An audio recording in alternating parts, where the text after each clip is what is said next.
Salve amigos ligados no canal Abeco Consciência. Eu sou o professor Ricardo e hoje nós iremos entrevistar o professor Marcos Poletti, da Universidade do Vale do Itajaí, a Univale, e atual coordenador do programa de pós-graduação em Ciência e Tecnologia Ambiental da mesma instituição.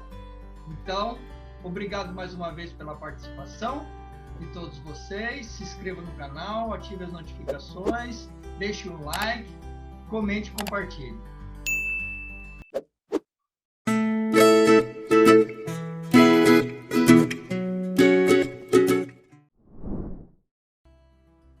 Salve amigos ligados no canal Abeco Consciência. Estamos aqui de volta hoje com o professor Dr. Marcos Poletti, da Universidade do Vale do Itajaí, a Univale. Tudo bem, Marcos? Tudo bem, Ricardo. Prazer estar aqui com vocês. Joia, prazer é nosso. Já agradeço, primeiramente, tua participação aqui, muito importante no canal. O professor Marcos tem muita experiência, principalmente focado na questão da gestão costeira, do gerenciamento dessas áreas, da urbanização. Tem muita história para contar, desde as suas duas graduações, né, Marcos? Geografia Sim. E Oceanografia. E essa experiência que, dentro aqui do canal, em termos de interlocução com gestores nos diferentes níveis, municipal, regional, estadual e federal, acho que você é um dos que tem mais essa permeabilidade. Então, algumas questões aí que a gente tem para falar, para refletir, vão ser fundamentais aqui nesse nosso canal, que visa a divulgação científica, a memória da curadoria científica, ou seja, valorizar também, os nossos pesquisadores, nossos professores, que há décadas vêm contribuindo para a formação de recursos humanos e para o desenvolvimento da ciência a nível nacional e preparando o nosso país aí cada vez mais para os desafios nacionais e globais. Então, feito esse ensejo e o agradecimento às pessoas que nos acompanham aqui no canal sempre, então, muito obrigado a vocês. Marcos, queria iniciar esse bate-papo pedindo para que você fale um pouco sobre a sua carreira, esse início de carreira e até os dias atuais. Bem, então, como você mesmo colocou, minha formação inicial foi em Geografia e Oceanologia, na FURG, nos idos dos anos 80, e foi onde eu tive a oportunidade também de ter contato com gerenciamento costeiro por meio do projeto Lagoa, que foi o primeiro projeto relacionado à gestão costeira no Rio Grande do Sul e um dos primeiros no Brasil, e estava integrado a outros 6 estados costeiros brasileiros dentro de um programa da CIRM, da Comissão Interministerial de Recursos do Mar, onde eu era responsável pelo desenvolvimento dos mapas temáticos. Naquela época, basicamente, os mapas eram feitos à mão, com estereoscópio, então, com imagens satélites que chegavam para nós no laboratório de geologia, na FURG. E nós, então, junto com o professor Haroldo Asmus, que era o coordenador do projeto, e toda a sua equipe, e aí, então, nós iniciamos a entender, principalmente a planície costeira do Rio Grande do Sul, principalmente a região da Lagoa dos Patos, onde, então, nós avaliamos e analisamos, pela primeira vez, por assim dizer, o território sob o ponto de vista da ecologia da paisagem. Então, realmente foi um momento muito interessante, de grande aprendizado. Realmente, eu creio que, em termos de análise espacial, foi o primeiro lugar do país onde nós tivemos essa visão, de integrar geologia, geomorfologia, uso do solo e avaliar as relações entre homem e natureza, com trabalhos de natureza socioambiental também, né, conduzidos por outros oceanógrafos. Foi aí que o oceanógrafo, eu acho que teve essa percepção de ampliar o seu horizonte, né, saindo não só da oceanografia química, física, biológica e geológica, mas buscando outros caminhos também para entender o território costeiro e oceânico. Então, eu creio que foi um... Oi? Quando você fala ecologia, ecologia da natureza, acho que foi esse o termo que você colocou. Da paisagem. Da paisagem, ecologia da paisagem. Você pode só complementar isso que você já falou sobre as nossas percepções, mas... Sim, eu ia até complementar isso depois, porque a ecologia da paisagem, a landscape ecology, né, ela, na realidade, quando eu comecei a fazer esse trabalho junto no Projeto Lagoa, eu saí da universidade e fui trabalhar logo em seguida na Secretaria de Meio Ambiente de São Paulo, né? Onde logo no momento que eu saí também da universidade, eu tive essa sorte de, como eu fiz estágios no INPE, na Secretaria de Meio Ambiente de São Paulo, na CETESB, enquanto eu fazia a graduação, porque eu morava em São Paulo e estudava no Rio Grande do Sul. Quando eu voltava para São Paulo, eu aproveitava para fazer estágio nessas instituições.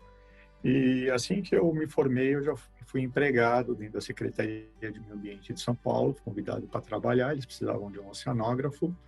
E, ao mesmo tempo, eu já prestei o mestrado, entrei também na Federal de São Carlos, porque eu queria trabalhar com ecologia da paisagem, porque eu trabalhava com mapas e queria entender o território de uma forma mais ampla. E aí, então, eu tive um orientador que foi sensacional, né, o professor Felisberto Cavalheiro, da Geografia da USP, e que trabalhava com ecologia da paisagem. Ele realmente foi talvez o precursor no Brasil, né, também dentro dessa área. E que me orientou, inclusive, tive a oportunidade de ir para Harvard, na Graduate School of Design, onde tive contato com o Richard Foreman, Carl Steinitz, para entender, né, esses processos. Então, foi um período curto, mas de grande conhecimento, de entender que realmente, para você fazer gestão, né, e governança, você tem que entender o território, não tem como, né? Então, a ecologia da paisagem, ela é exatamente esse instrumento, né, de você entender a natureza sobre diversos ângulos da paisagem, porque a paisagem não é aquilo que você vê, né, apenas. A paisagem, ela te diz muito mais, né, porque por meio da paisagem você consegue entender a formação, né, de uma determinada região por meio das suas relações socioeconômicas e pelas interações também.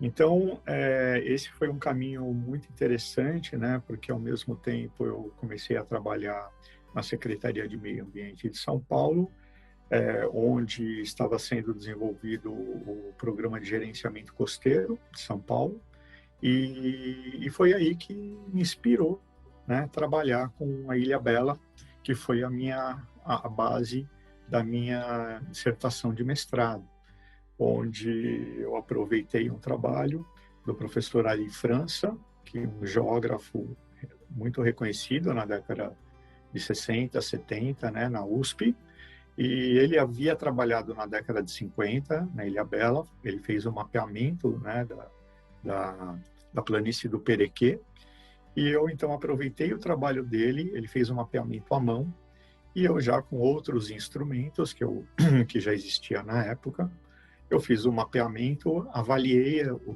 as mudanças, né, no território, na paisagem, ampliei isso para a Ilhabela como um todo.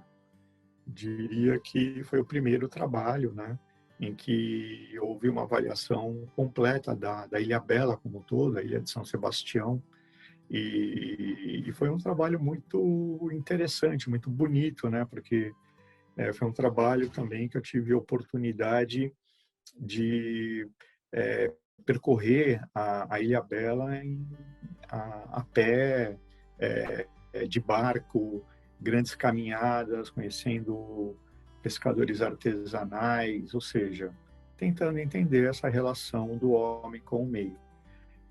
Esse trabalho realmente ele me deu uma base, né, muito importante de entender a gestão, porque nesse mesmo momento eu trabalhava, né, na Secretaria de Meio Ambiente de São Paulo, na Secretaria, na Gerência de Planejamento Ambiental, e com uma equipe que talvez tenha sido a melhor equipe que eu trabalhei no sentido mais interdisciplinar, multidisciplinar, né? Eram 40 técnicos que trabalhavam no Plano Estadual de Gerenciamento Costeiro de São Paulo, que já tinham uma experiência, né?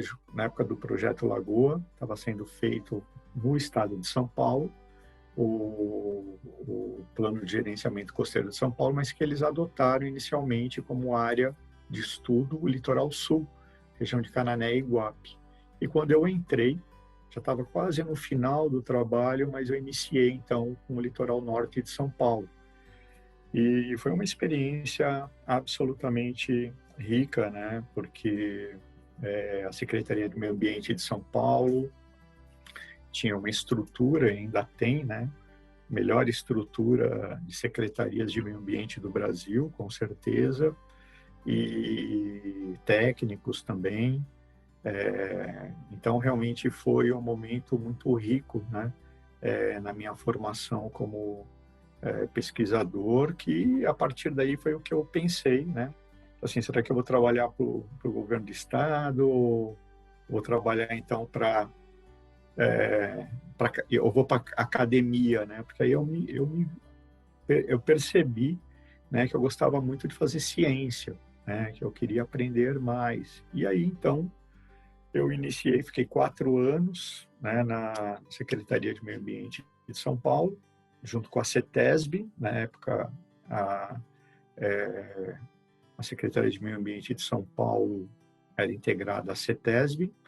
Então, a partir daí, eu percebi que a carreira acadêmica era um caminho muito interessante, né, que me chamava.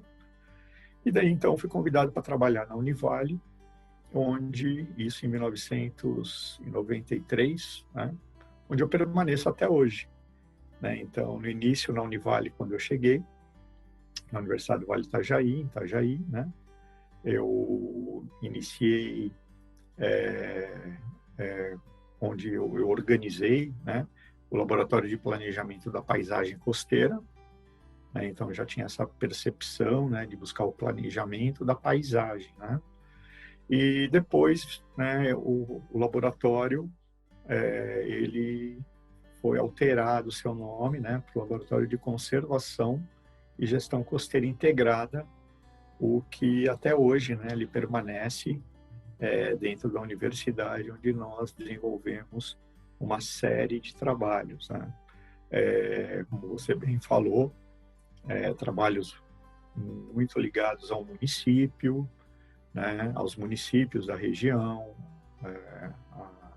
ao estado de Santa Catarina e outros também, né? E inclusive trabalhos com dimensões no Brasil e fora do Brasil também. Bem, meu doutorado eu fiz na universidade. E o doutorado? Oi?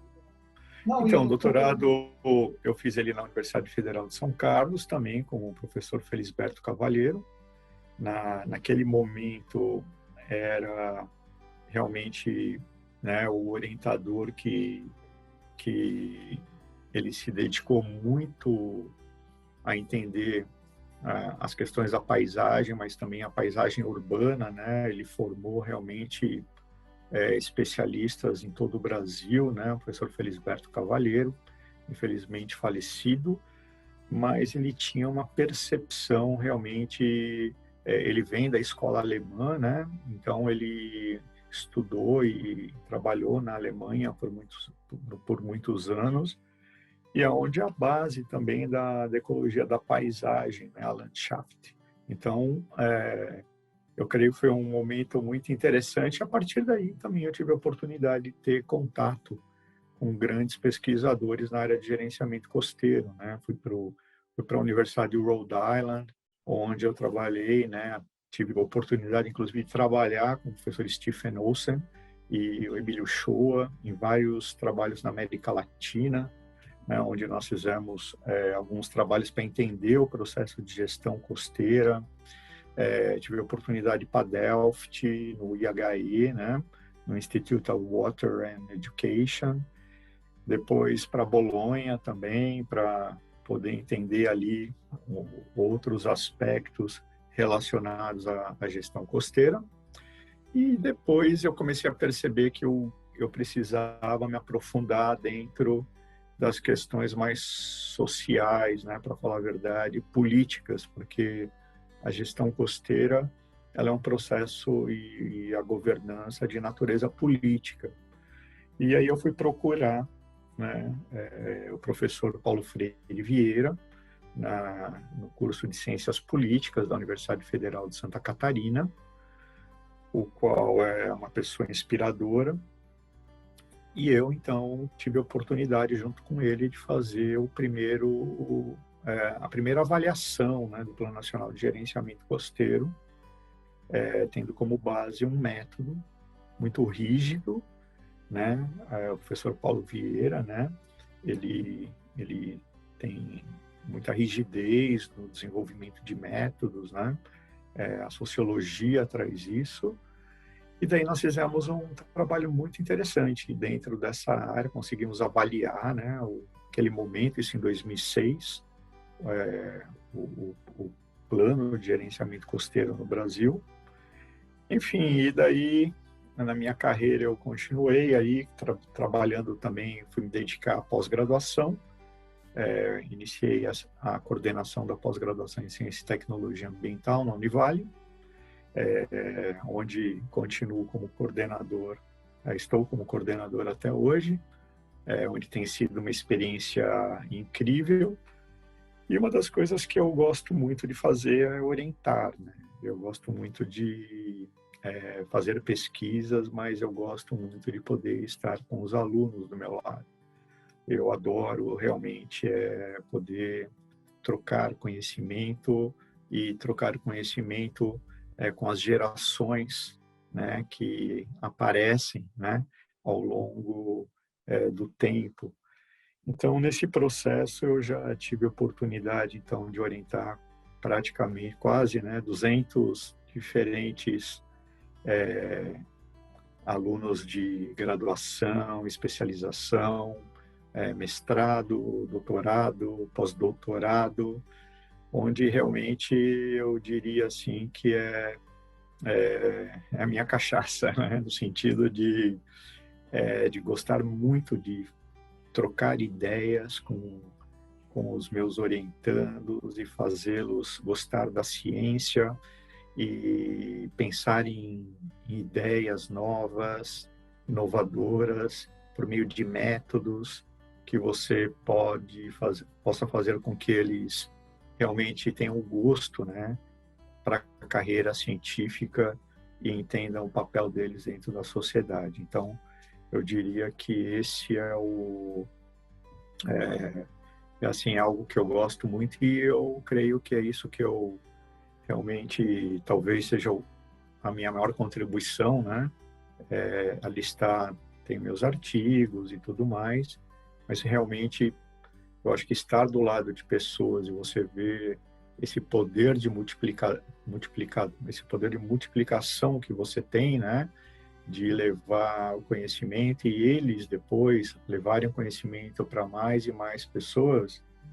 Então, isso eu acho que é muito interessante. Eu já consegui, né, fazer isso aqui no Brasil, em vários estados, na Europa também, com estudantes nos Estados Unidos, inclusive na África. Então, realmente, eu acho que isso é algo que me é prazeroso, para falar a verdade. Bacana, Marcos. E você tem uma qualidade, né? Eu julgo uma qualidade que você também ouve, né? Então você ouve quando a gente conversa pessoalmente e tal, eu percebo, né, que eu falo e você ouve. Então eu julgo que é uma qualidade, né? Afinal nascemos com dois ouvidos e uma boca só. Então, por algum motivo, e isso é muito importante no processo. E pelo pouco que você resumiu, né, é muito interessante a gente ter, e muito, além de importante, é fundamental que nós tenhamos dentro dessa governança pessoas cada vez mais capacitadas e qualificadas cientificamente que vão favorecer, enriquecer essas discussões políticas, né? Mas de uma forma capaz, né? De entender aí, no caso, o ambiente, as interações. Você falou um ponto que eu quero depois, um pouco mais para frente, retornar sobre a influência do ambiente no desenvolvimento social, né? Que você explique um pouco. Mas antes disso, eu já vi que você citou várias pessoas, né? Então é um ponto que eu gosto dessa entrevista, lembrando um pouco dessa história, quais os professores, pesquisadores que influenciaram sua carreira positivamente, né? Não é para citar todos, porque não caberia dentro de uma entrevista, mas algumas pessoas você já o fez aqui em algum momento, mas destacar mais algumas pessoas. Olha, foram inúmeras, né? Porque, para falar a verdade, as pessoas, elas fazem parte da nossa vida, né? Eu creio que o ser humano, ele é essencial para que a gente possa aprender e construir, né, uma carreira por meio dos seres humanos que você passa a, a se enriquecer, né? Porque, como eu falei para você ali, né, quando a gente orienta, você está trocando, né? Então, assim, o orientador, ele não é aquela pessoa só proativa, né, responsável pela orientação, não. O orientador, né, ele tem que receber, né, do seu orientando também a ideia dele, né? Porque você está construindo, né, um ser que tem, logicamente, sua percepção de mundo, sua visão de mundo e suas expectativas de mundo, né? Então, esse processo ele tem que ser, você estava falando de a gente saber ouvir, né? A gente tem que saber ouvir nesse sentido, né? O outro, né? E várias pessoas marcaram a minha carreira, né? Para falar a verdade, tanto positiva como negativamente, mas vamos falar das positivas, logicamente, né? Mas eu acho que isso é uma questão muito importante, porque a grande questão é que os seres humanos eles vão te tornando mais resilientes à medida que você vai convivendo e você vai aprendendo, né? Com todos os processos, né? Humanos, né? Por assim dizer. Então, assim, olha, eu diria que eu posso dizer que desde que eu comecei a estudar, né, os professores sempre me inspiraram, né? Eu sempre tive professores inspiradores, né? Estudei na Escola Técnica Federal de São Paulo, né? Era uma escola muito rígida na época do governo militar, uma escola muito difícil, inclusive, de você entrar nela, né? E tinha um professor de geografia que ali eu fazia curso técnico e mecânico, né, em mecânica, e ele foi quem me inspirou, né, para entender melhor a geografia, o espaço, né, então o território, e foi ali que eu tomei até inclusive uma decisão, né, de mudar, né, a minha carreira para a oceanografia. Eu comecei a ver, né, na geografia outras perspectivas, né? E daí, quando eu cheguei em Rio Grande, por exemplo, o professor Haroldo Asmus, ele foi muito inspirador, né? Ele iniciou o projeto Lagoon Geólogo, né?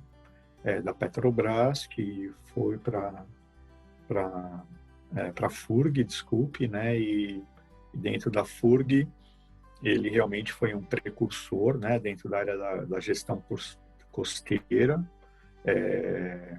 As pessoas não entendiam na época muito bem o que significava, né, trabalhar com gestão costeira, né, visto que naquele início, né, naquele momento, a FURG também, a oceanografia sempre foi muito forte, né, mas a questão da gestão costeira era algo, né, que estava um pouco fora, né, ali do que se pensava naquele momento. E mesmo dentro da FURG, né, eu tive assim realmente um time de excelentes professores. Eu diria assim que a formação, né, na FURG naquele momento ela era realmente muito boa, né? Então eu tive professores como o professor Lauro Cagliari, né, só que eu estimo muito, né, o Paulo Baschi, a Neca, o professor Voren, enfim, são tantos, né, mas eu realmente agradeço a todos, né, pela formação que eu tive, né? Então, também na USP, né, na Universidade Federal de São Carlos, onde eu tive oportunidade de fazer o meu mestrado, doutorado, porque como eu morava em São Paulo, eu tinha muita relação com a USP, então eu praticamente assisti muitas disciplinas, principalmente na geografia e na arquitetura, né? Então, eram 2 cursos que eu comecei a avaliar a importância de entender o território sob análises diferentes, não só sobre o aspecto da geografia, mas eu queria avaliar também a questão urbana, visto que eu estava no momento de entender que a zona costeira era um lugar, né, cada vez mais adensada, né, e onde a urbanização era cada vez maior. Então, eu precisava entender o que estava acontecendo dentro da URBS. Então, eu fui procurar, né, vários professores da arquitetura na FAO e assisti muitas disciplinas lá, quando eu estava em São Paulo. E depois, né, tive a oportunidade de ir para algumas universidades, professor, como eu falei para vocês, Stephen Olsen, tem um livro aqui que eu gosto muito, né, que é o John Clarke, que ele, na época, era o papa do gerenciamento costeiro, professor da Universidade de Miami. Eu tinha muito contato com ele, escrevia para ele, né, em carta naquela época, não existia internet, mas eu mandava sempre cartas explicando o que eu estava fazendo, sabe? Então, foi uma época assim muito interessante. Eu creio que de você buscar, né, o conhecimento pelo conhecimento. Então, eu creio que isso é muito interessante. Como eu falei para vocês, tive o professor Felisberto Cavalheiro, né, me abriu a possibilidade de ir no Graduate School of Design, lá em Harvard, uma escola que trabalhava na época com gestão, né, com planejamento da paisagem. Fui lá, conheci o que estava acontecendo naquele momento no maior centro, né, de pesquisas, né, do planeta, pode-se dizer. O Paulo Freire Vieira, né, o professor Paulo, que é um sociólogo, ao meu ver, assim, um dos maiores intelectuais hoje na área ambiental no Brasil, né? É uma pessoa preocupada com a realidade, ética, né? E realmente são pessoas todas essas inspiradoras, né? E eu creio que é isso, né? O que as pessoas trazem para a gente, essa inspiração, né? De você saber que nós realmente, apesar de vivermos num momento muito delicado, né, dramático até, sob o ponto de vista das questões ambientais, né, da ciência e da educação, né, nós que trabalhamos nessas 3 áreas, às vezes eu fico bem preocupado, porque no meu ciclo histórico, esse para mim é o pior momento que eu já vivi nesse sentido, né, de você não ter essa valorização de profissionais que se dedicam a questões tão ricas, né, para a sociedade. Então, mas logicamente, eu creio que são nesses processos que nós temos que, mais do que nunca, fazer o que nós estamos fazendo agora, que é refletir, né, e buscarmos soluções, logicamente, bem criativas, inovadoras, e essa é a questão. É ótimo todas essas questões que você está levantando aqui, Paulette, né? Então, só tem a enriquecer, como eu disse, a sua experiência, a sua qualidade, por onde você andou e as pessoas que você ouviu e falou, né? Então, ajudam a criar esse ambiente reflexivo em que você nos colocou aí. E agradeço, né, o canal Abeco Ecociência, a própria Associação Brasileira de Estudos do Quaternário, por, né, nos ajudar a propiciar esses momentos de reflexão. Hoje em dia, Paulette, quais são as suas principais áreas de atuação? Explique um pouco delas para nós. Bem, eu acho que o que eu trabalho hoje é resultado do meu processo que eu passei, né? Então, eu sempre tentei entender a organização do território, né? Essa relação do homem com o meio, tendo como referência a zona costeira brasileira, né? Ou a zona costeira de uma forma geral. Então, e dentro disso, algo que para mim é essencial é entender as políticas públicas, né, que são responsáveis pela organização do território. E realmente o Plano Nacional de Gerenciamento Costeiro, ele sempre me inspirou, né, como outras políticas públicas, no caso da Política Nacional de Recursos Hídricos, o Estatuto da Cidade, o Estatuto das Metrópoles, o Projeto Orla, entre tantas, né, e foi por aí, né, que minha carreira, ela inclusive, ela se baseou, né, onde eu tive a oportunidade de, que me orgulho, né, para falar a verdade, ter criado 2 comitês de bacia hidrográfica, ter criado aqui na região unidades de conservação, né, desenhei as unidades de conservação, né, desenhei porque era mapa, né, então os vereadores chegavam, poxa, professor, podia, né, então tive a oportunidade de implementar aqui o Plano Estadual de Gerenciamento Costeiro de Santa Catarina, o Projeto Orla em vários municípios brasileiros, né, onde daí você vai focando em escalas diferentes, a Lei de Gerenciamento Costeiro do Pará, que foi recentemente o governador do Pará, né, ele agora teve a oportunidade de ratificar a lei, né, então realmente são coisas bem importantes, as agendas 21, os ODS, né, que eu venho da época da Agenda 21, né, mas que eu também trabalhei em cima. Hoje nós estamos nos Objetivos de Desenvolvimento Sustentável. E tudo isso vai dando base, né, para quê? Para você chegar no presente com toda a experiência do que você fez dentro daquilo que deu certo e que não deu, né, porque quando a gente trabalha com políticas públicas, essa é uma questão muito interessante, né? Ou seja, você desenvolve tecnicamente os trabalhos, mas, logicamente, a implementação depende de você, né? Porque quando você trabalha com políticas públicas, você está trabalhando com tomadores de decisões e são eles responsáveis por adotar as políticas públicas e implementá-las, né? Então, muitas políticas públicas que eu tive a oportunidade de trabalhar, né, muitas foram adotadas.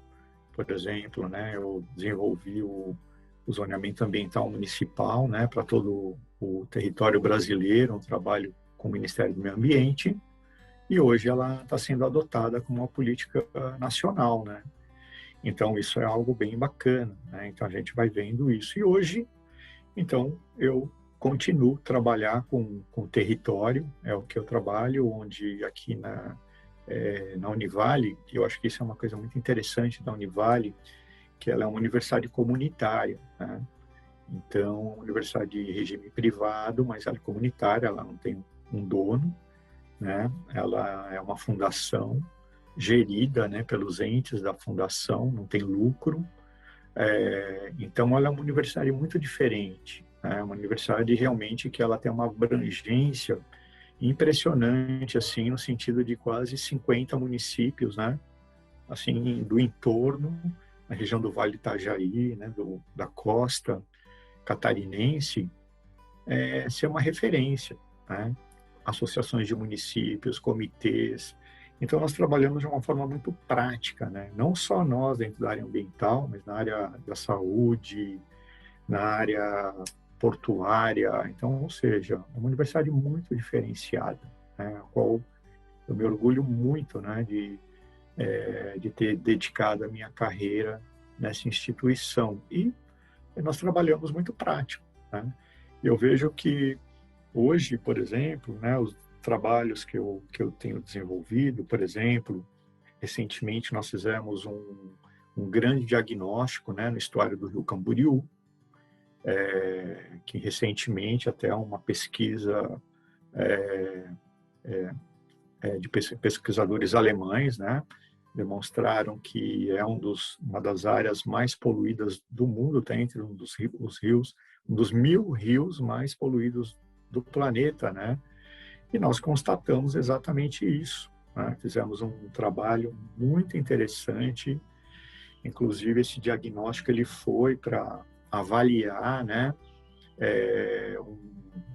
um projeto absurdo, né, de um porto de transatlânticos no estuário, um lugar que não tem essa capacidade de suporte, né, de ter uma estrutura como essa, e no final nós avaliamos a necessidade de algo maior, né, de um programa realmente de planejamento de longo prazo, e agora nós estamos trabalhando em cima disso, né? Então, também eu tenho meu projeto de pesquisa do CNPq, né, onde eu desenvolvo um trabalho de avaliação da capacidade de carga do município de Bombinhas.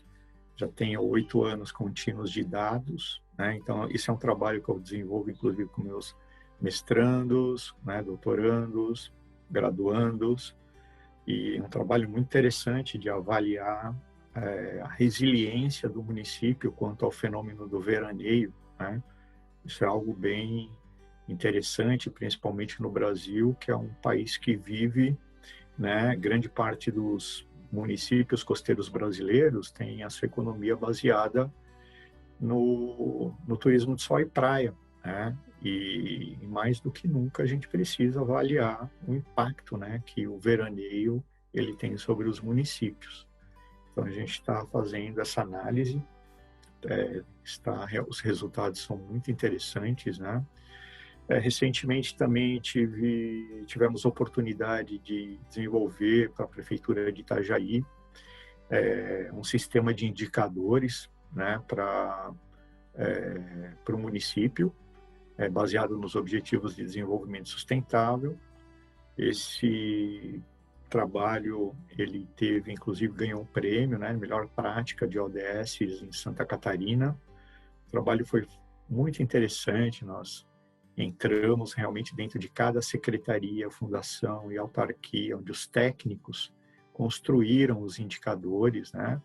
Hoje o município tem um sistema de indicadores, né? E os levantamentos são realizados de dados, são realizados de uma forma contínua dentro do PM, né? Que é um órgão que foi criado inclusive dentro da prefeitura, que é responsável pelo sistema de indicadores. Enfim, eu acho que a gente faz tanta coisa, né, para falar a verdade, porque ao mesmo tempo se orienta, tem a pós-graduação, hoje o nosso programa de pós-graduação tem nota 5. Nós é um vamos programa... falar um pouco sobre esse programa, que você legal. já há algum tempo, e é um grande mérito e um prazer imenso, né, ter um programa voltada à ciência e tecnologia do ambiente, com nota 5 da CAPES, lembrando que o máximo é 7. Então, nota 5 é um programa já que inicia aí a sua excelência, né? Faltam Sim. os quesitos que são necessários, principalmente internacionalização, e que, logicamente, não depende só do coordenador do programa. Sim, Né? exato, você sabe Mas, muito bem. assim, Paulette, eu, como de costume, eu passo um script para fugir do script, né? Então, não posso deixar aqui de aproveitar a tua presença para te fazer quatro grandes reflexões, né? Porque você é uma pessoa que pode responder essas quatro questões de uma maneira muito inteligente, né? Essa essa gestão técnica, política, social, né? E técnica, quando eu digo, eu incluo todo o ambiente físico, atmosférico, hidrosférico, sim, toda essa questão biológica, né, biosférica, toda essa questão mais do ambiente, toda a questão das autarquias e a social, né? Então, as quatro questões que eu gostaria de falar é como que você como que deve, de uma maneira simples, haver a construção na primeira pergunta, a nível municipal, a nível estadual, a nível federal e a nível internacional. Né? Então, por quê? Porque você atua exatamente nessas quatro esferas. Então, você pega o zoom, amplia o zoom e volta no zoom. Então, mais ou menos essa. O que eu queria era que pegar um pouco dessas, transmitir um pouco dessa sua capacidade em ordenar e organizar as ideias e transmitir isso para o nosso público, certo? Então, como que faria como que é pensada essa estrutura a nível municipal e como devem ser as ações, de uma maneira simples, resumida, tá? Não sei se eu fiz a pergunta diferente, Sim, de uma claro. maneira clara, né? Então, vou deixar um minuto você pensando. Enquanto isso, eu peço que as pessoas se inscrevam no canal, né? Comentem aqui no canal, compartilhem, né? Se tiver alguma dúvida. Lembrando que os detalhes do professor Marcos Poletti, incluindo o link para o currículo Lattes, a instituição Universidade do Vale do Itajaí, o programa de pós-graduação em Ciência e Tecnologia Ambiental vai estar na descrição desse vídeo. Então, qualquer coisa, pode ler e entrar em contato com o professor. Mas então, Marcos. Então, eu acho que é uma pergunta bem importante, né? Porque a gente está falando de uma relação interescalar, né? E realmente a gestão e a governança, ela é interescalar, né? Ela começa, para falar a verdade, antes até do município, ela começa na casa das pessoas, né? No comportamento do ser humano. Cada vez mais eu tenho visto, né? Até nesse estudo de caso que nós fizemos no estuário do Rio Camboriú, que realmente grande parte dos problemas que nós temos na atualidade são de natureza comportamental, né? Então, quando a gente pensa na relação comportamental, ela tem a ver com o comportamento seu dentro da tua casa, dentro da tua rua, né? No teu bairro, no teu município, né?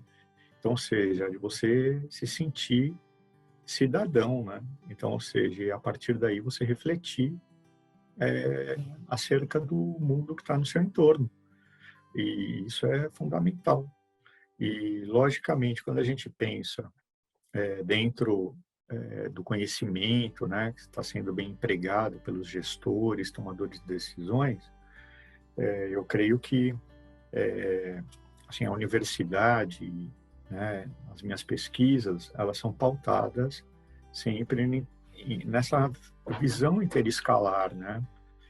Então, ou seja, a importância de você ter políticas públicas municipais bem estruturadas, como no caso dos planos diretores. Os planos diretores são questões muito complexas, né?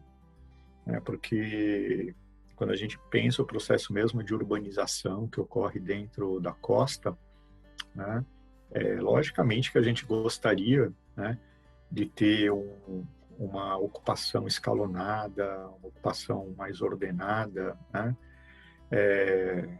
Eu já tive a oportunidade de elaborar o plano diretor de Itajaí, né, em 2006, onde nós avaliamos o espaço de uma forma bem interessante. Até hoje o município utiliza o macrozoneamento que nós fizemos, mas o microzoneamento é diferente, porque no microzoneamento você está lidando com densidades, com verticalização, com índices e parâmetros, onde os setores da construção civil e setores imobiliários têm muito interesse.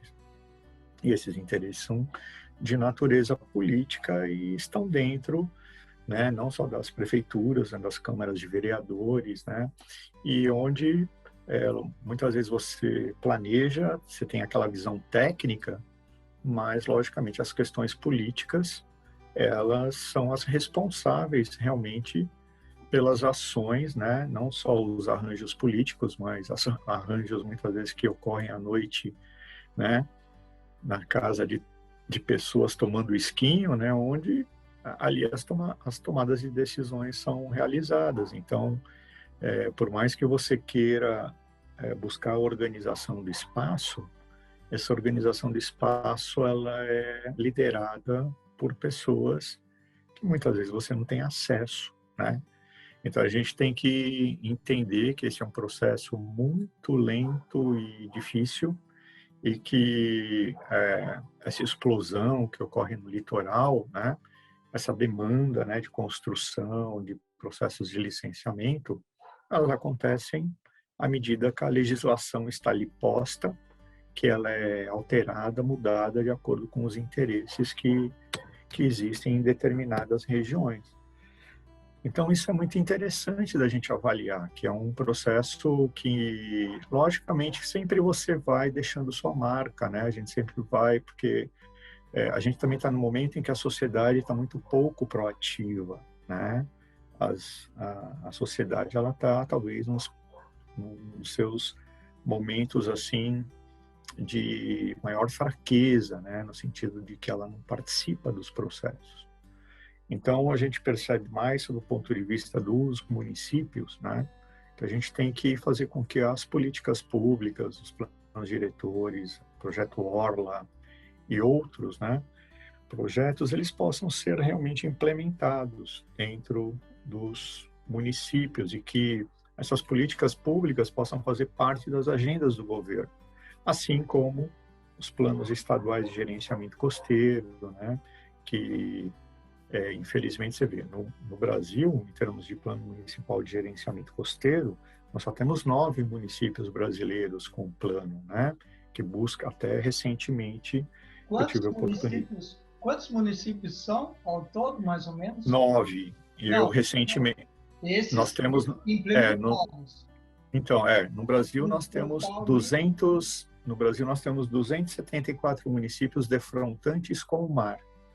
E agora, recentemente, né, foi alterada a legislação e dentro da nova legislação que delimita, né, os municípios costeiros brasileiros, passaram a ter 436. Muitos municípios nem são costeiros. Na realidade, é uma relação que até hoje eu estou buscando com o aluno entender, né, essas mudanças que foram. Mas muitos lugares, Ricardo, por exemplo, os municípios, né, que agora fazem parte da zona costeira, assim, não tem relação nenhuma com a costa, né? E então realmente os critérios eles não foram muito bem estabelecidos. Eu preferiria, né, trabalhar com os critérios dos municípios defrontantes com o mar, né, porque eu creio que são municípios que nós temos que realmente nós temos que buscar, né, com que estes, em primeiro lugar, se entendam como municípios costeiros. Né? Eu recentemente tive a oportunidade de auxiliar, né, na implementação de um plano municipal de gerenciamento costeiro do município no Rio de Janeiro, e foi uma experiência incrível, né, porque foi um trabalho absolutamente participativo.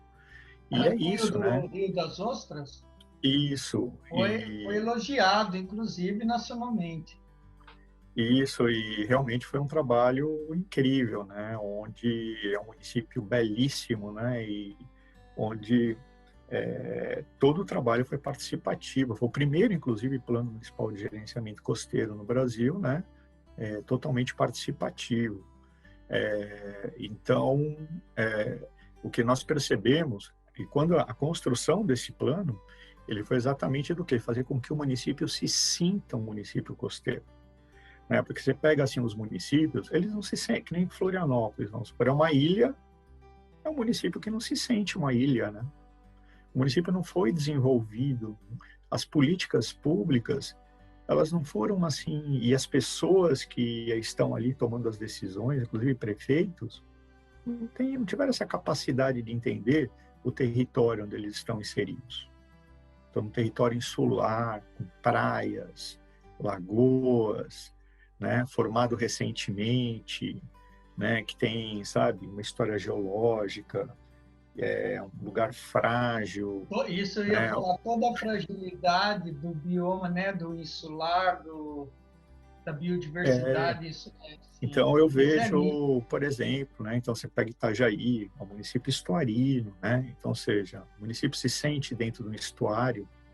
As pessoas que vivem, né, sentem que elas estão de frente com o rio, às vezes elas nem se importam com o rio, com o mar, né?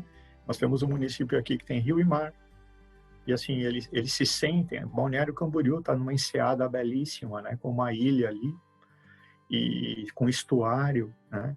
E daí você pega e pessoas ainda pensam em colocar um porto de transatlântico dentro de um lugar que não tem capacidade de carga para isso, né?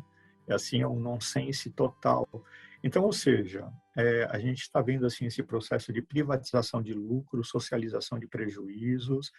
As pessoas elas querem lucrar a curto prazo, pouco interessadas com quem vem amanhã, né? Então, são questões como essa que a gente precisa o quê? Mostrar, né? Mas logicamente a legislação ela também se abre para isso, né? E as próprias relações institucionais também, né? Porque infelizmente isso é uma das questões muito difíceis que a gente tem no Brasil, que é essa falta de seriedade, né, na condução das políticas públicas e nós precisamos ter essa cultura de planejamento, né? Então, esse é um dos grandes problemas que nós temos no Brasil. Essa falta de visão de pensar no futuro, né? A China, por exemplo, os planos quinquenais ou os planos decenais, tem planos já pensando o país para o ano 2100, né? Europa também, né? Então, essa cultura do planejar, né? É muito importante, né? De você pelo menos entender qual o caminho que você pretende buscar para o futuro. E isso tem muito a ver com a identidade do lugar. Então, é algo que nós temos que buscar, né? Então, esse é um processo, e para isso você precisa reconhecer o território, você precisa reconhecer, né? E o território é um lugar de poderes, né? Então, ou seja, quando tem um território, é um lugar de poder, né? E você tem diversos poderes ali dentro, né? E esses poderes, logicamente, muitos são poderes, né, de família, muitos são poderes partidários, muitos são poderes, né, religiosos, mais diferentes, né, é verdade? Então, como lidar com isso, né, com tantos interesses, né? E essa é uma questão muito importante, porque se nós não tivermos a ciência do nosso lado para tentar orientar, então aí o papel, né, das universidades, o papel de você formar pessoas, de formar técnicos, né, dentro de prefeituras,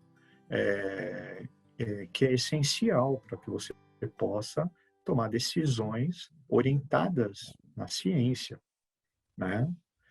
Então, não orientadas no interesse e no poder, né? Então, essas são questões bem importantes que nós temos que avaliar nesse momento, porque caso nós não nos unamos, né, nesse momento que é tão importante, que é o que a gente está fazendo, inclusive aqui agora, né, trocando experiências, nós estamos fadados ao fracasso, né? Eu não tenho dúvida nenhuma, né, de que, principalmente, né, nós estamos, grande parte das cidades, né, costeiras estão assentadas no quaternário, na verdade, onde a gente vai ser o lugar onde primeiro nós vamos ver, né, os efeitos das mudanças climáticas, e já estamos vendo, logicamente.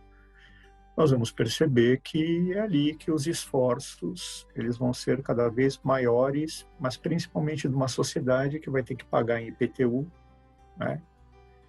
O quê? Esse passivo ambiental deixado por quem não pensa em ordenar e organizar e pensar no futuro.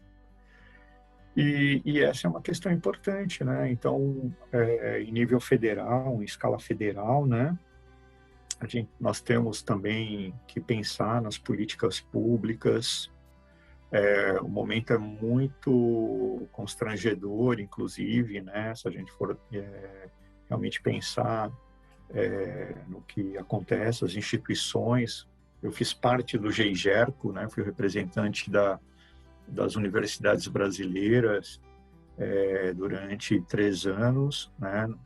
O GERCO é o Grupo Interministerial Interministerial de Gerenciamento Costeiro, né?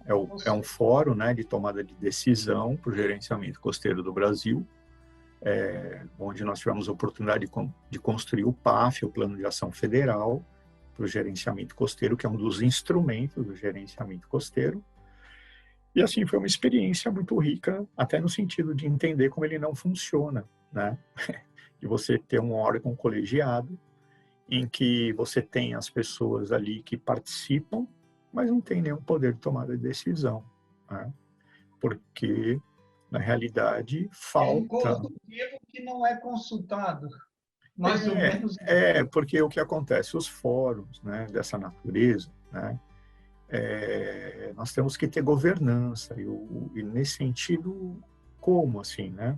Nesse sentido, nós temos que ter, por exemplo, dentro de um fórum dessa natureza, representantes de ministérios, né, como corre, de associações, a gente tem que ter um amplo efeito multiplicador, né?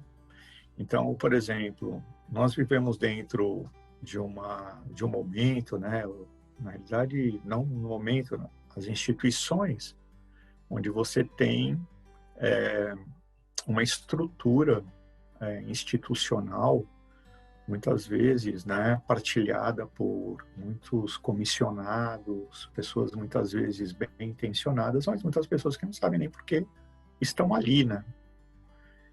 Porque, na realidade, muitos têm cargo político e, às vezes, essas pessoas elas não têm capacidade técnica, inclusive institucional, política, né, de articulação. E para que você possa, dentro de um fórum dessa natureza, quando você tem um plano de ação federal, isso tem que chegar no ministro, isso tem que chegar, né, em secretários, né, isso tem que fazer parte da agenda de governo. E não adianta só fazer parte da agenda de governo. Isso tem que fazer parte do plano plurianual, das leis de diretrizes orçamentárias, né, entre outras, né? E se você não tem exatamente isso muito bem ligado, né, se isso não estiver bem equacionado, não funciona.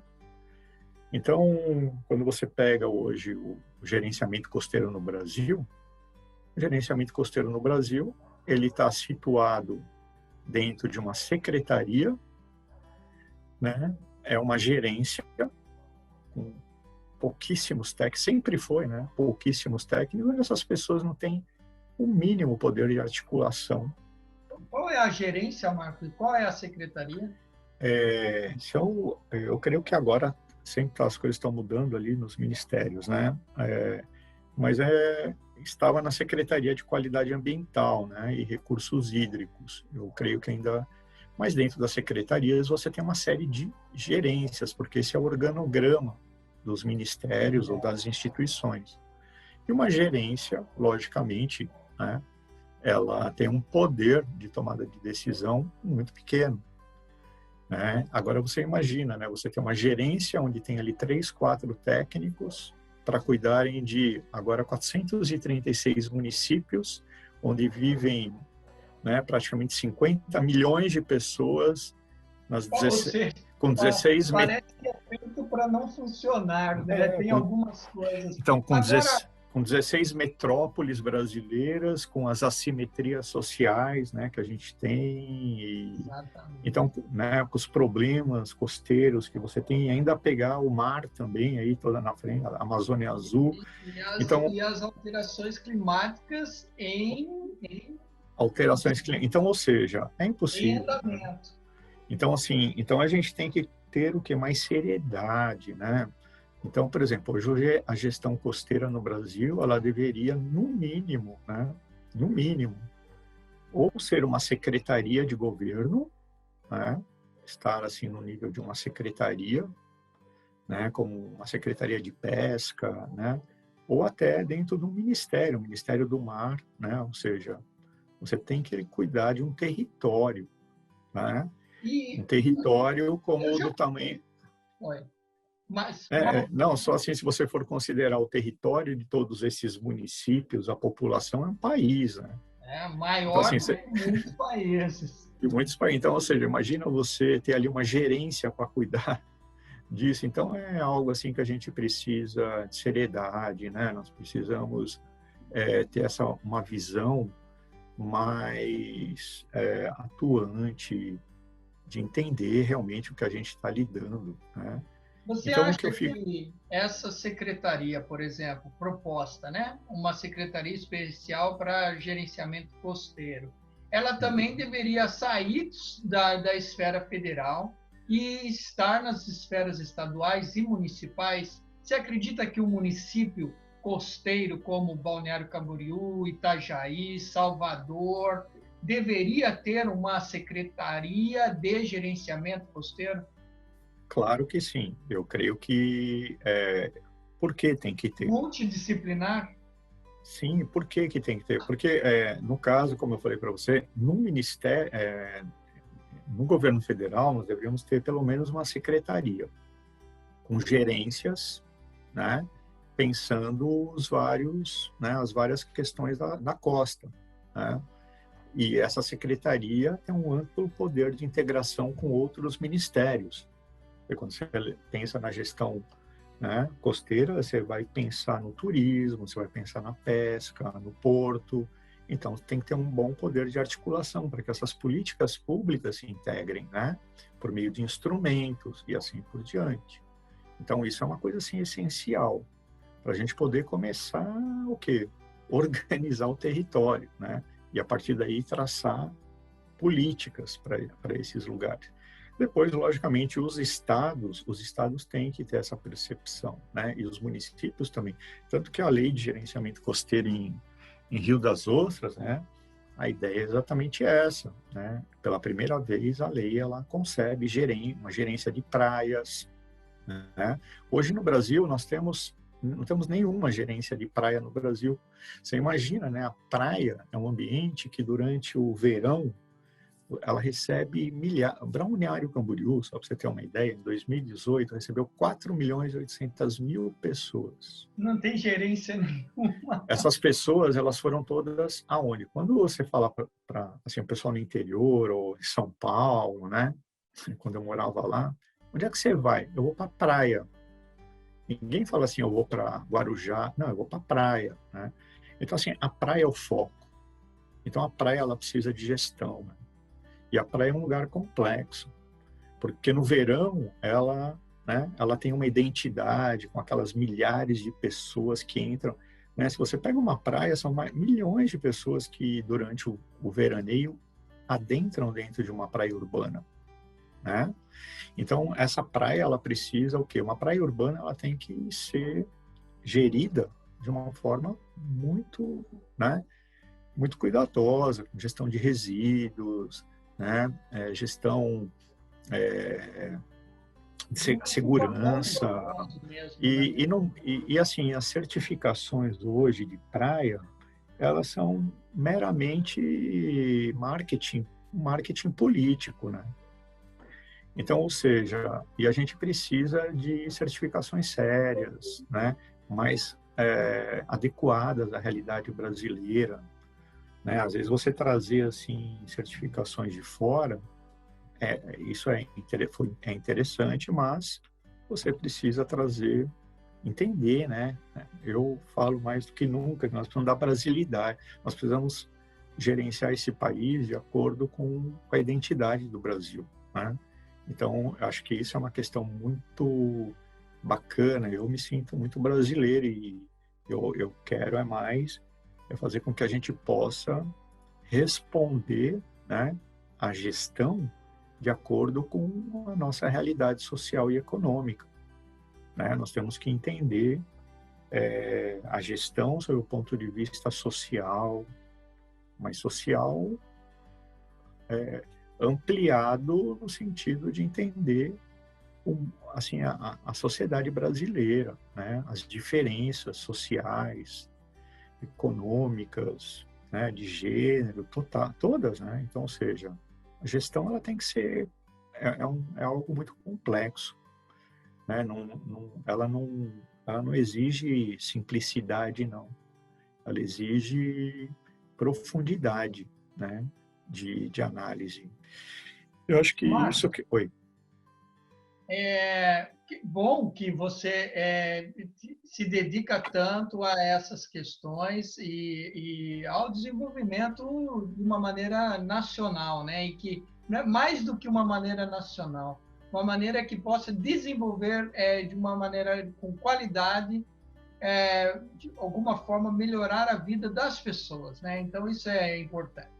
Mas você se relaciona muito bem também nas esferas globais.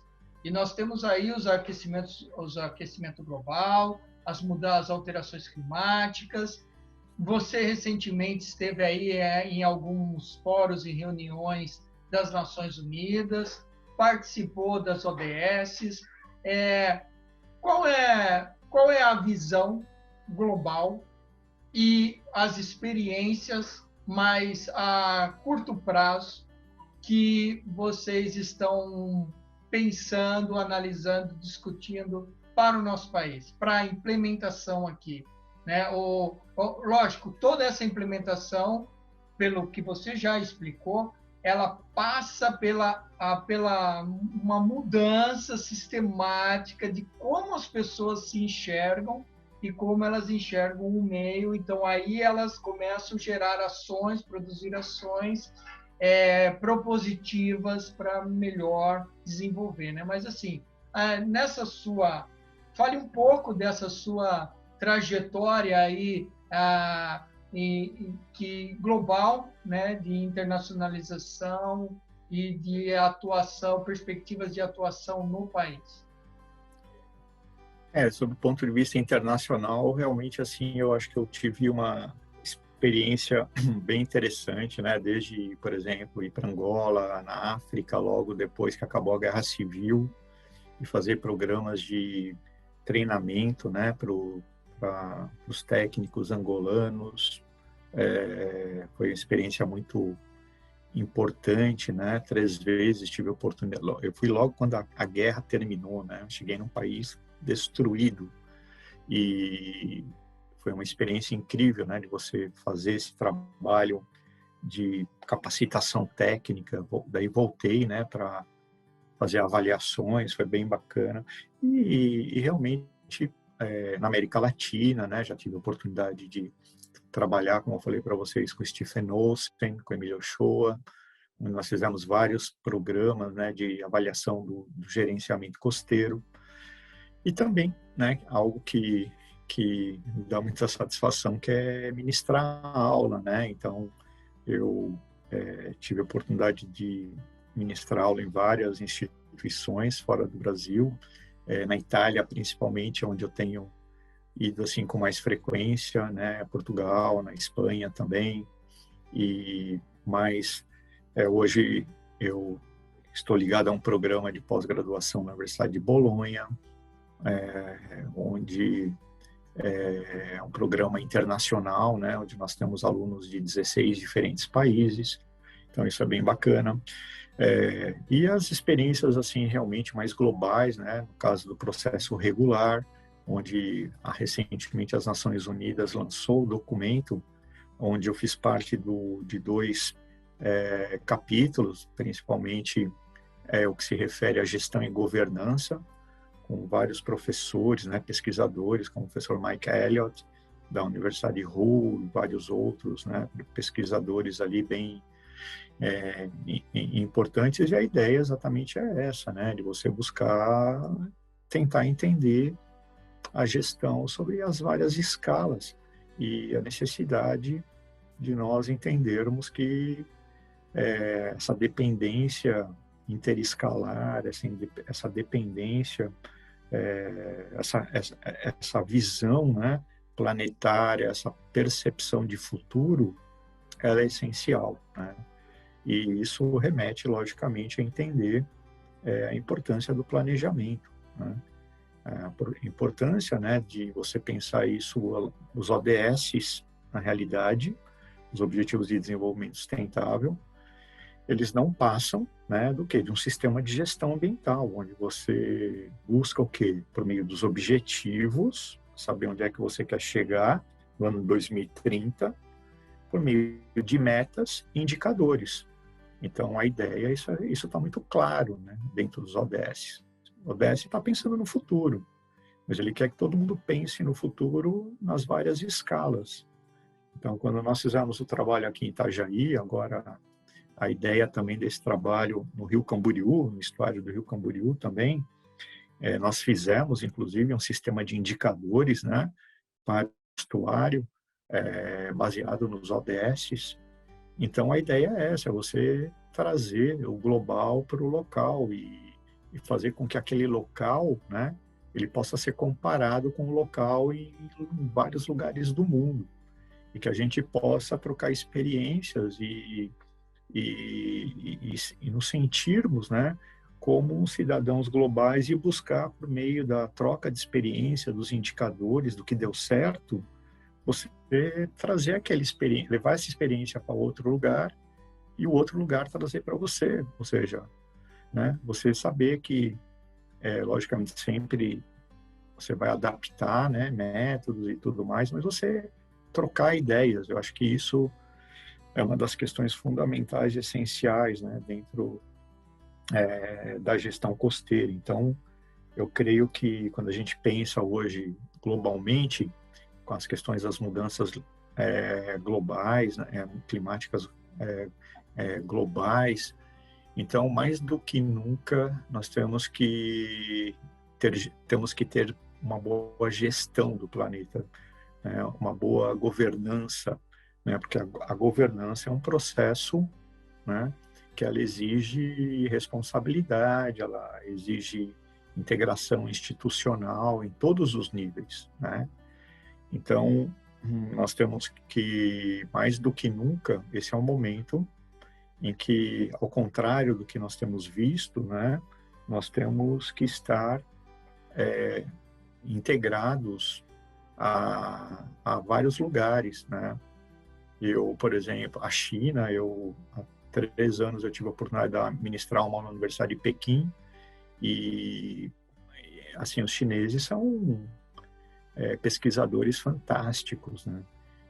Um povo também, né, muito querido, onde você vê, eu tive a oportunidade de sair de Shanghai e até Beijing, né, num trem-bala a 400 quilômetros por hora, onde eu vi ali as cidades sendo construídas, né, de uma forma impressionante, vendo esse processo que a China está passando hoje, né, de transformação territorial, né? E inclusive de modos de produção, né? As pessoas saindo da área rural, indo morar na área urbana e experiências incríveis. Então a gente tem que aprender assim com esses movimentos que está acontecendo no planeta como um todo, né? Então, assim, todos, né, tem que, eu acho que essa troca, né? Eu acho que quando você tem as experiências internacionais, elas são experiências de aprendizado, né? Porque cada um, logicamente, tem a sua visão de mundo, de realidade, dentro da sua cultura, né? Da sua história, como nós também temos. E por isso que nós temos que valorizar a nossa cultura, a nossa história, nós temos que ter orgulho, né? De sermos brasileiros, né? Brasileiros, de entendermos realmente que esse é um país que tem tudo para poder dar certo, mas que para isso nós precisamos de algo essencial, que é educação, né? Então, por isso que eu gosto muito de dar aula, educar e orientar, porque eu creio que isso me faz muito bem, né? Talvez assim minha formação e minha visão de mundo, eu não me dediquei tanto a escrever artigos, né? Porque eu prefiro esse contato com as pessoas do educar, né? E mesmo De você. assim, produziu muito, né? Mas, Marcos, desculpa Mas te eu interromper, diria mas assim que tá. eu poderia ter produzido muito mais, mas eu preferi me dedicar mais à prática, né? À praxis e Mas existe a entender o mundo quantidade e na existe a realidade. qualidade, né? Então, dentro desse tema, educar e produzir, eu acho que você tem dois feitos aí que você se orgulha bastante e que foi muito importante. Primeiro, a revista de gerenciamento costeiro dos países de língua portuguesa. Então, aí está clara a internacionalização, a integração, foi um marco, né? Não foi o Marcos, foi o Marcos, mas foi um marco. É, muito interessante, que valorizou bastante o idioma, que valorizou bastante os países, principalmente todos os países, né? Mas colocou o Brasil como um precursor aí, a vanguarda em produção de textos em idioma principalmente português, né? Que aí a gente inspira e o canal tem um pouco disso. Então nós temos aí entrevistas com o pessoal Cabo Verde, Portugal, Açores, Moçambique, Timor-Leste. Então, alguns já entraram no ar, outros ainda não entraram, mas a gente também tem essa preocupação dos países da lusofonia. E você foi o precursor dessa revista, criador, idealizador e trabalhou muito por isso. Além também do trabalho que você fez na criação, condução aí como coordenador do programa de pós-graduação em Ciência e Tecnologia Ambiental da Univale, que, como você destacou no início, hoje é CAPSIM, né? Então, fale um pouco dessas duas realizações que contou muito com o seu trabalho, com o seu empenho, com a sua dedicação, com o seu esforço. A revista realmente ela foi algo muito interessante, né, dentro da minha trajetória. Realmente eu sempre vi essa necessidade da gente poder ter uma revista na língua portuguesa, né, para que todo mundo pudesse entender o que é gestão costeira de fato e trazer aquelas pessoas que principalmente se interessam, né? Hoje nós temos realmente uma quantidade muito grande de pessoas que trabalham com gestão costeira em todos os lugares do Brasil, né? Dos países africanos, Timor-Leste. Então, eu acho que isso é muito importante, né? De você saber que as pessoas estão se dedicando e assim, tem essa percepção de entender a costa, né? Sobre os aspectos ambientais, social, né? O aspecto ambiental, social e econômico. E, inclusive, outros, né? Educacional, que a gestão costeira ela leva exatamente a essa amplitude, né? de análise. Então, a revista, na realidade, eu iniciei a condução dela. Depois nós tivemos a oportunidade do professor Alveirinho, né? João Alveirinho, ele conduzia a revista de uma forma muito especial, ele deu um grande impulso à revista. Sou muito agradecido, é uma pessoa que eu estimo muito, é uma pessoa também, para mim, inspiradora na minha vida, uma pessoa muito especial, né? E hoje a revista está na Universidade do Porto, né? Com o professor Taveira, que é o responsável pela sua edição. Então eu particularmente fico feliz dela ter tido essa vida longa, e dela fazer parte, né, dessa integração entre os países de língua portuguesa. No caso do programa de pós-graduação, eu estou ali como coordenador, né, já há 8 anos.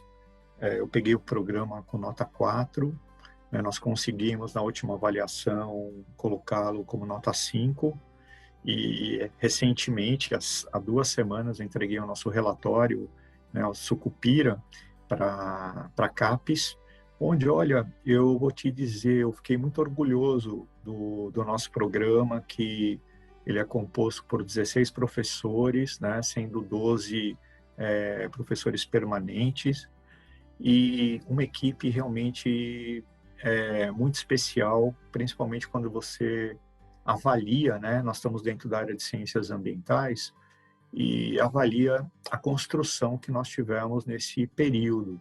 Hoje o nosso programa nota 5, mas ele é um programa internacionalizado com a Universidade de Alicante, né, onde nós temos a dupla titulação, tanto no mestrado como no doutorado, e recentemente nós tivemos a oportunidade também de trazer um DINTER, né, um doutorado com a Universidade Estadual da região Tocantina do Maranhão, né, então a UEMASU.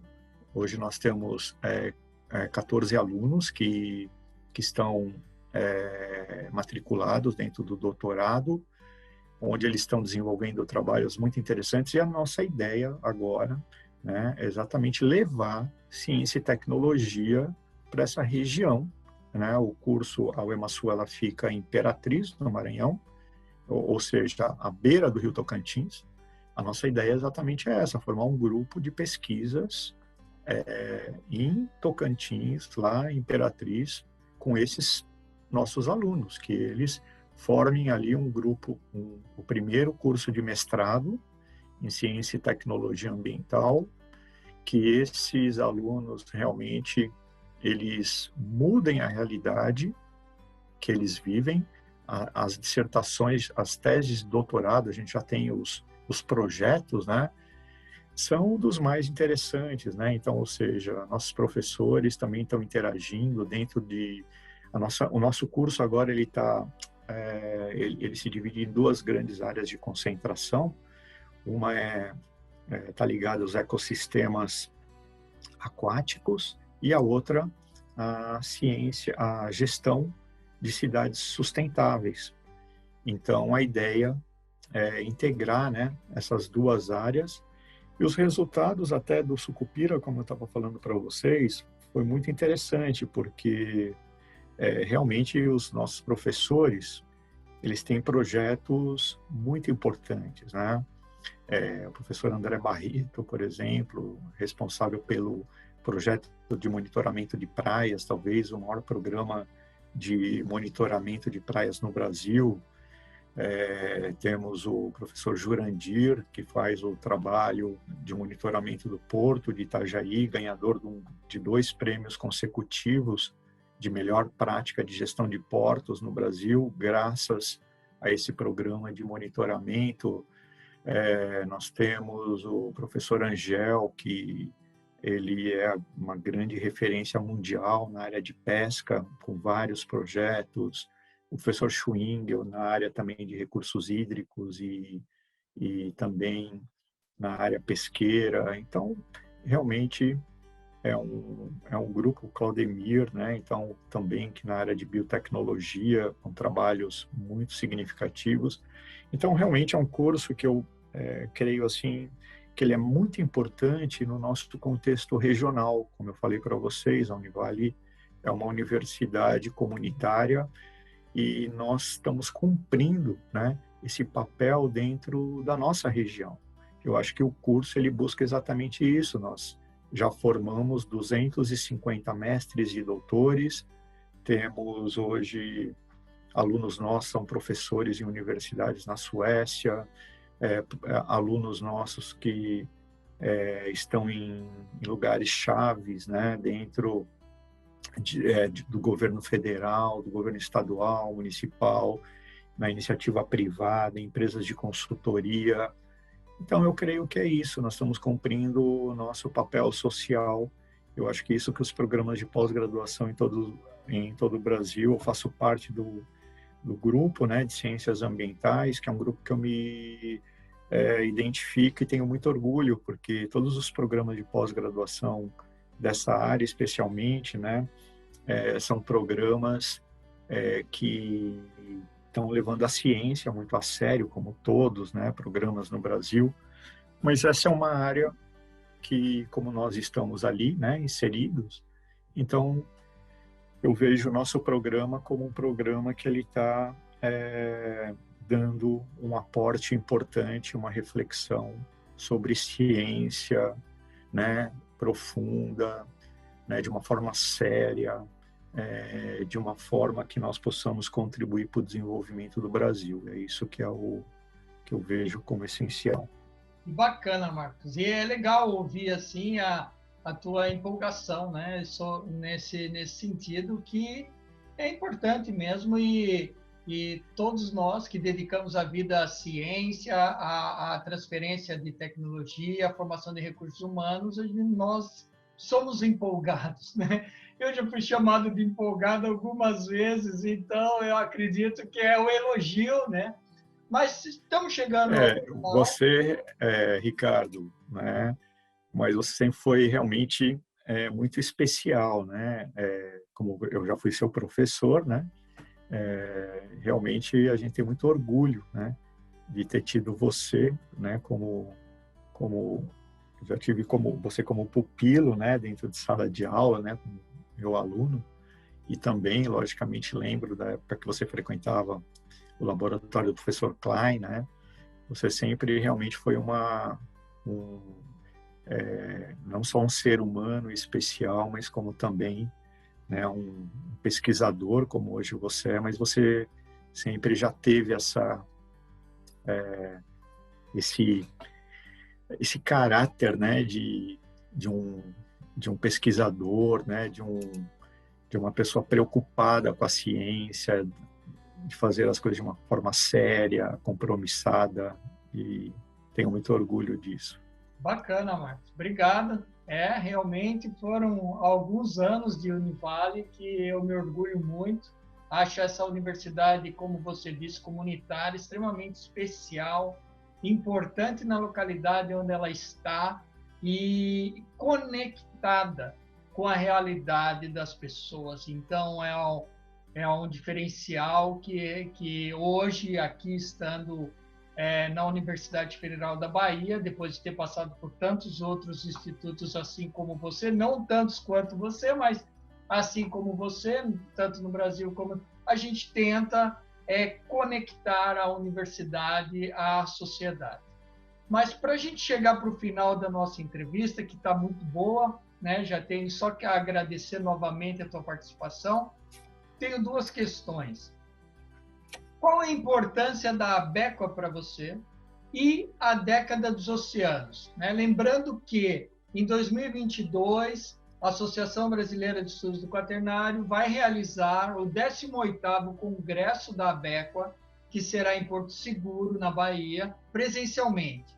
Né? Então, cuja o título é A Década dos Oceanos, então é uma provocação, mas eu queria que você, uma provocação e um despertar, né? Mas, assim, qual a importância da BECA e da Década dos Oceanos? Bem, eu acho que a BECA, ela faz parte desde o início da minha carreira, para falar a verdade. Fui já em muitos congressos da BECA, né? E a BECA, ela está assim, ela está situada no que eu trabalho, né? Ou seja, eu trabalho com cidades costeiras, né? Hoje trabalho com planejamento urbano, né? Dentro de áreas costeiras, com gestão costeira. E as cidades brasileiras estão localizadas aí no quaternário, as cidades costeiras, né? Principalmente grandes metrópoles.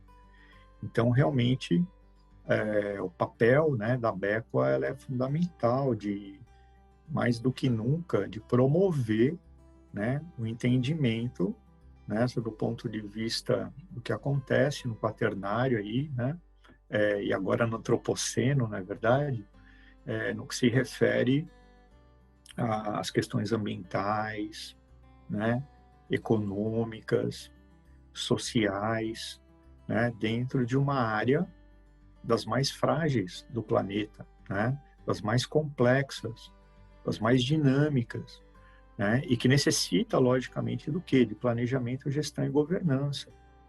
Então, eu creio que o papel da BECA, ele é fundamental.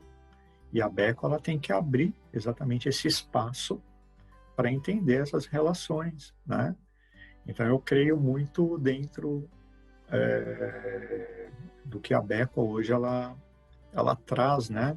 Em termos da sua essência, né? De entender aí o quaternário como um período, né, essencial de análise para a humanidade que está, né, bilhões de pessoas estão assentadas dentro desse período geológico, né? Então, eu creio que é uma reflexão que tem que ser feita de uma forma contínua. Então, me sinto muito orgulhoso de poder estar aqui dando meu depoimento, né? E espero poder estar no Congresso no ano que vem, né, para poder também refletir, né, sobre essas questões tão importantes que a BECA sempre traz.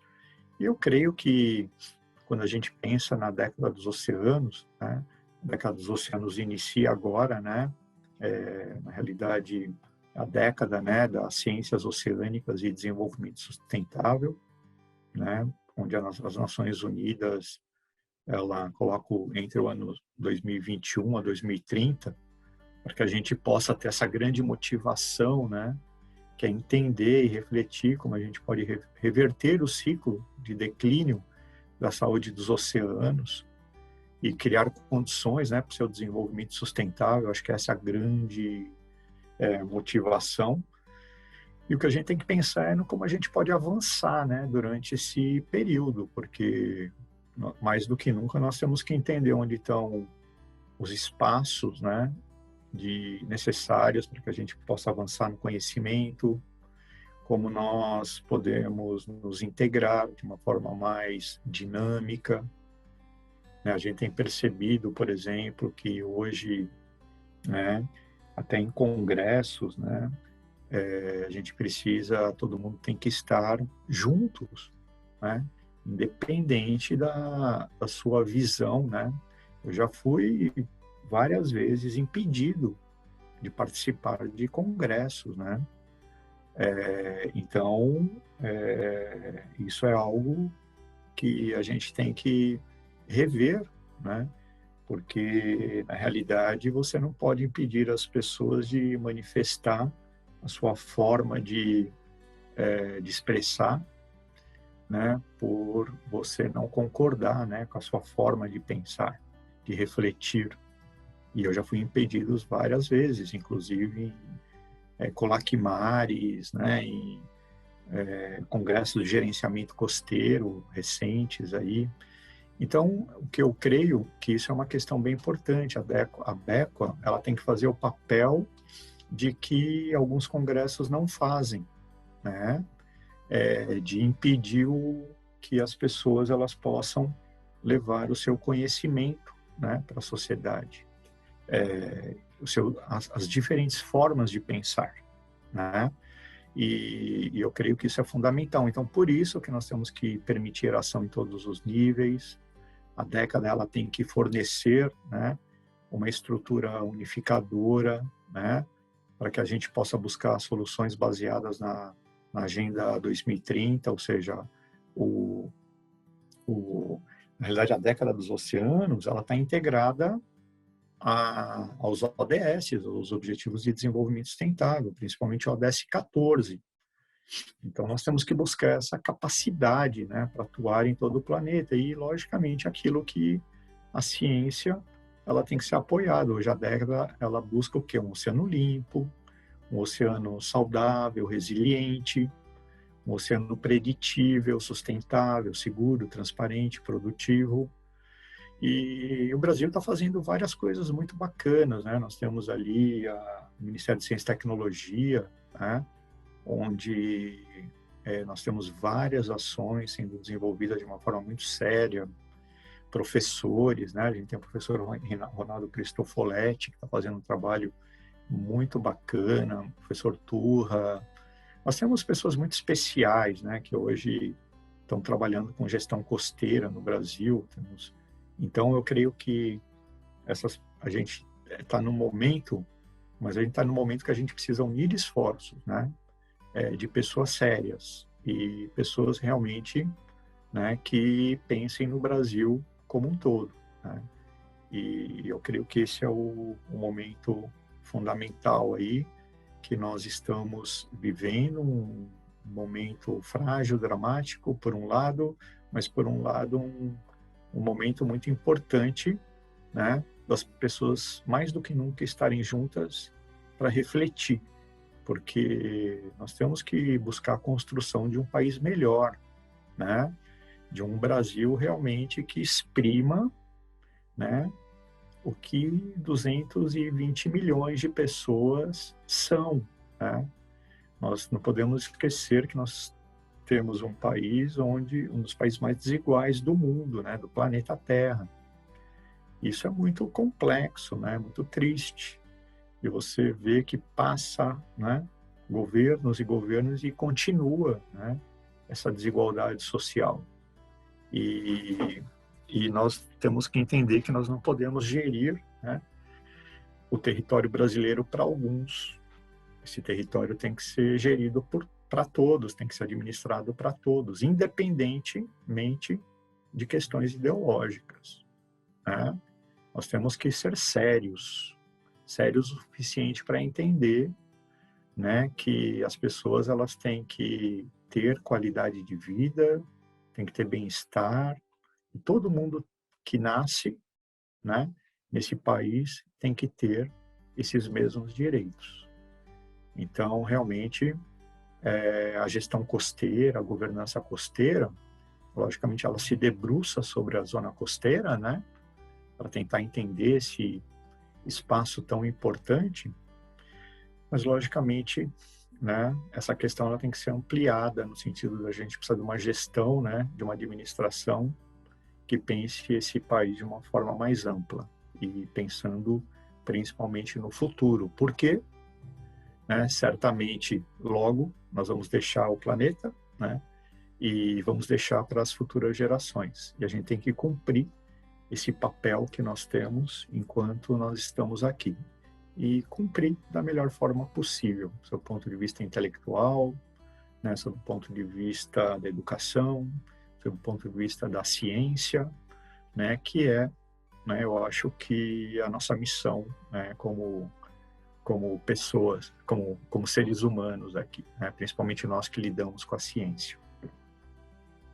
Então tá ótimo. E eu espero e desejo e trabalho para que a Beco continue sendo um fórum plural, multidisciplinar, interdisciplinar, que possibilite cada vez mais as discussões de alto nível, com qualidade científica, né, entre os pesquisadores, de uma maneira que mantenhamos essa oxigenação tão necessária para a compreensão, para a pouca compreensão de um planeta imenso que é o nosso, né? Então, faço votos que nós, da Associação Brasileira de Estudos do Quaternário, continuemos aí o trabalho iniciado pelos nossos percussores, e aí já um agradecimento em memória do nosso querido professor Kenichiro Sugio, né? Então, que fica aí o seu legado e que nós conduzamos esse legado da melhor forma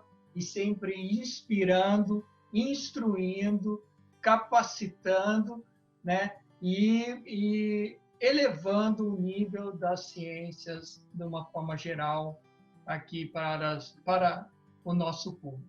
Então, Marcos, eu agradeço essa sua presença. Uma palavra final para podermos encerrar?